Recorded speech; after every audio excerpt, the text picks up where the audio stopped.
Paano mag-withdraw sa World App to Maya Wallet? No fee! Mula sa home, pindutin ang settings sa itaas, itap ang contacts. Kung hindi mo pa nailalagay ang iyong mobile number, itap yung add phone number. Ilagay ang mobile number na konektado sa iyong Maya account at itap ang confirm.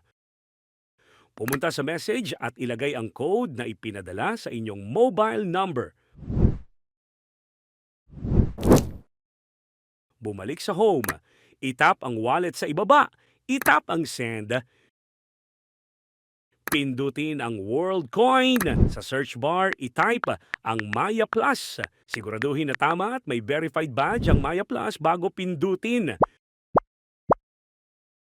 Mag-enter ng amount ng gustong i-withdraw o pindutin ang maximum at itap ang continue. Maghintay saglit hanggang matapos ang processing. Pindutin ang confirm send. Maghintay saglit. Itap ang done. Pumunta na sa inyong Maya account at i-check ang balance mo.